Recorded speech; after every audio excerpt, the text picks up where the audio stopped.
Oversaturated force feedback is worse in both immersion and performance. You'll be slower if you overlap too many effects, and those effects will feel like a blend. You won't exactly be able to pinpoint what the car is doing if you have too many of them or if their intensity is too high.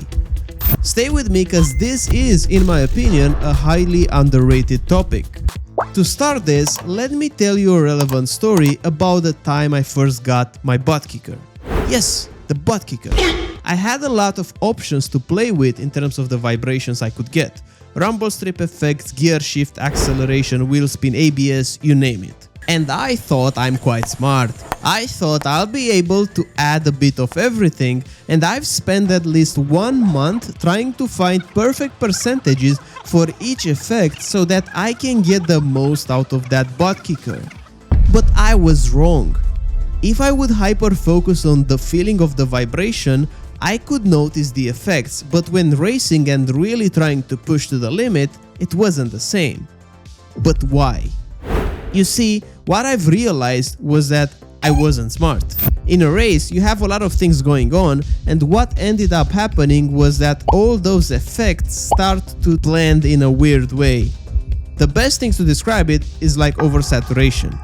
At some point, I wasn't able to feel exactly the effects, and I was just feeling a constant rumble instead of specific cues that I needed. I just had too many effects, man, and I was losing quality because of quantity. Now, why is this relevant to force feedback? Because it's the same thing. You have a lot of settings such as inertia, friction, dampening, curbs, road, slip effects, and I'm with you on this. You buy a new wheelbase, you feel like you paid for those effects. It doesn't feel right to not use them or to reduce their intensity. Same with force feedback strength. I just remember the day I got my 25 Nm wheelbase, and the first thing I did was to crank the force feedback up.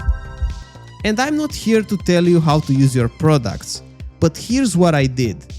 I made a list of priorities for the effects. As a short disclaimer, I'm a coach, I'm biased towards lap times. Even though I like immersion, I like winning more. So for me, at the bottom of the priority list are the road vibration effects. Feeling the steering wheel vibrating on a straight line is not something helpful. For immersion, you could have those still enabled, but tuned down so that you can still get a nice touch without adding unnecessary overhead. Curb effects are on the lower end of the list as well, but those are generally a tiny bit more important than the road vibrations. You want to feel the curbs, but not too much so that you're losing time fighting the force feedback instead of pushing the car and cutting through the curbs. Friction and dampening comes next. Both of those add a bit of weight on the steering wheel to allow you to feel the car's weight balance through the corners.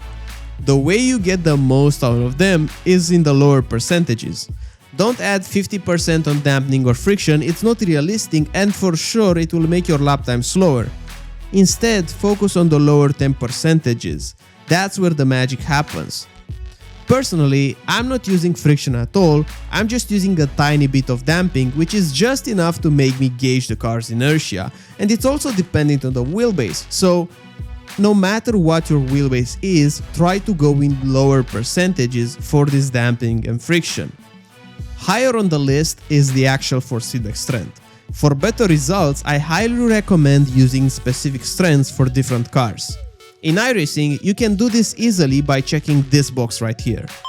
This is important because a GT3 weight transfer and feeling of grip while cornering is completely different than a Formula car. If you use the same values and you switch cars a lot, you'll always feel different levels of force feedback intensity, and while this is realistic, it's not helping with lap times. Being consistent is what makes a driver faster, and consistent levels of peak force feedback strength helps a lot during a race. Lastly, in the top of the list are the effects that are targeting the slip angle. You want to feel understeer, you want to feel oversteer. There are some techniques that you can use to do this, just with the technique itself and not the feedback settings.